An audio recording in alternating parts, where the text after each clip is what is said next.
in the universe. It's 96% of what's driving the universe. We've got some fresh images of 3I Atlas, a third ever interstellar object observed from Earth, currently racing through our solar system. Neil deGrasse Tyson has always been known for his ability to translate the profound complexities of the cosmos into concepts that capture both the imagination and the fears of ordinary people. When he steps forward with new information, the world tends to pause, knowing that what he delivers is not just science but an invitation to understand how the universe directly intersects with human survival. This time his announcement centered on the enigmatic interstellar object 3I Atlas. And the revelations were nothing short of chilling. It wasn't merely another rock drifting through the infinite dark. It was a message carved in the language of celestial mechanics about how fragile our place in the universe truly is. Before we start, smash the like and subscribe buttons for more updates. 3I Atlas first drew attention as an oddity, an interstellar traveler passing through the solar system much like its predecessors, Oumuamua and Boris. Yet unlike those earlier objects, Atlas carried with it patterns of behavior and streams of data that refused to fit comfortably within scientific expectations. Tyson's revelations peeled back the curtain on these anomalies, revealing trajectories, structural signatures, and energetic emissions that pointed to something far more menacing than a harmless lump of ice or stone rushing past the orbits of our planets. What startled the scientific community most was not simply its speed or its shape, but the way its movement suggested an unsettling level of unpredictability, as though the cosmos itself was testing our assumptions. When Tyson revealed the velocity measurements, they painted a picture of an object tearing through space with a momentum that defied the gravitational nudges typically observed in such visitors. Instead of slowing slightly under the influence of the sun, Atlas seemed to accelerate at points along its path, almost as though hidden forces were propelling it onward.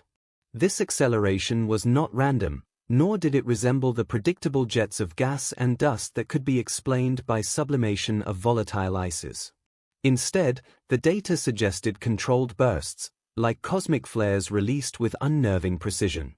That implication alone was enough to shift the discussion from curiosity to existential dread, because it implied that 3I Atlas was operating under principles we had not yet unraveled. Adding to the strangeness, spectral analysis of the object showed a surface composition that shimmered between classifications.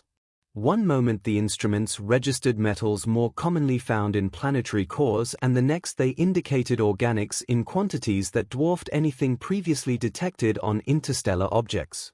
This unstable identity suggested either a layered history of catastrophic collisions or something even harder to rationalize, a design, intentional or not, that resisted the neat boundaries humans like to impose on cosmic bodies.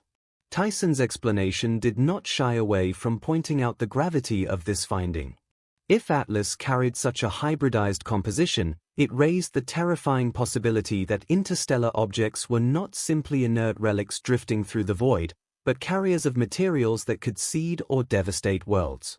Perhaps the most unnerving portion of Tyson's revelation came when he displayed models of the gravitational interactions Atlas had with the outer planets.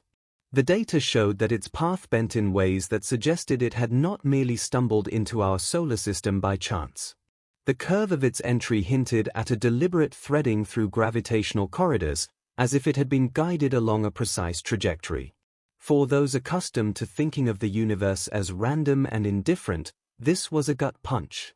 If its arrival was not coincidental, then humanity was forced to consider the possibility that the cosmos harbors intentions, or worse, that other intelligences have already been active across the gulf of interstellar space, sending emissaries in the form of objects like Atlas.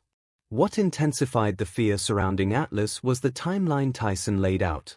Unlike prior interstellar objects that simply zipped past and were gone within months, Atlas lingered. Its passage through the solar system was stretched, elongated by peculiar interactions that allowed it to remain within observational range far longer than anyone anticipated.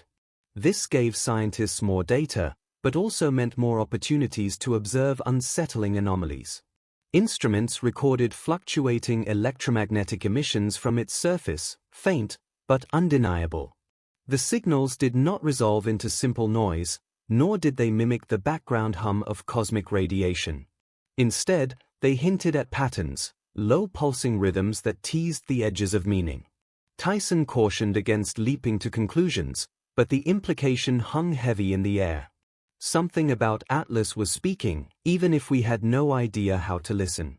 Beyond the scientific implications, the revelations raised pressing existential concerns. If 3I Atlas is more than a passive object, if it carries with it properties or mechanisms beyond our understanding, then Earth itself stands at a precarious threshold. Tyson framed it not as a crisis of immediate impact, but as a crisis of ignorance. Humanity is not equipped with the tools to interpret the intentions, natural or otherwise, of such interstellar visitors. We cannot predict whether Atlas represents a benign curiosity, a dormant harbinger of disaster, or something stranger. Still, what terrified listeners most was not the idea of impending collision, but the awareness that the universe had just introduced a wild card that could not be dismissed as coincidence. As the data continued to unfold, one element stood above all: the potential implications for life. Tyson emphasized the unsettling duality in Atlas's spectral readings. The organic compounds present could be precursors to life, molecules capable of sparking biology on barren worlds. Yet, their very abundance suggested they could just as easily overwhelm fragile biospheres with incompatible chemistry. In essence, Atlas represented both the seed and the poison, the promise of creation and the shadow of extinction. This dual role positioned the object as a reminder of how thin the margin is between thriving and annihilation. Equally disturbing was the question of scale. Tyson's models suggested that 3I Atlas was not an isolated traveler but part of a statistical inevitability.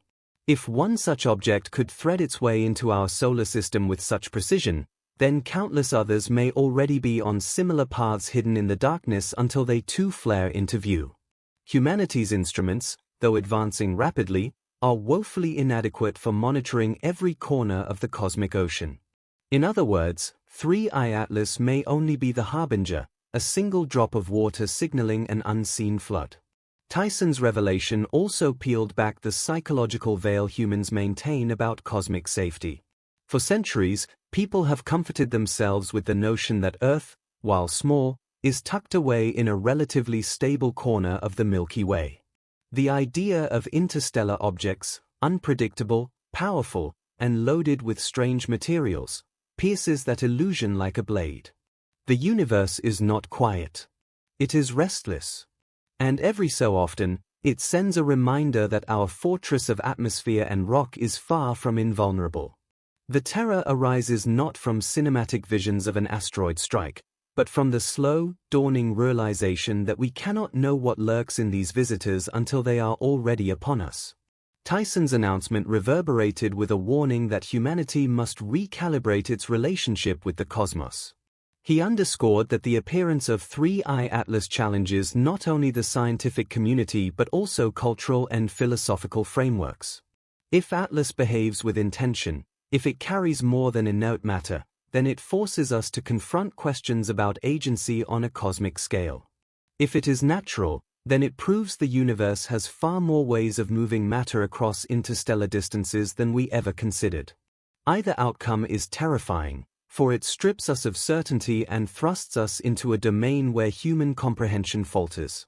The most haunting part of Tyson's revelation was not the raw data, but the silence that followed. For a brief moment, the audience grasped that this was not a distant abstraction, but a present reality. 3I Atlas was here, threading through the solar system, bearing mysteries that could alter our understanding of life, death, and survival itself. The terror did not come from fiery predictions of doom, but from the recognition that we are confronted with a truth larger than we are equipped to handle. In this way, Tyson accomplished what he has always done best. He turned the cosmos into a mirror, forcing humanity to see not only the stars, but also the limits of its own vision. Neil deGrasse Tyson's disclosure about 3I Atlas was the kind of moment that forces a civilization to rethink its place in the cosmos. The details already unveiled about its acceleration, spectral anomalies, and unnerving signals were alarming enough.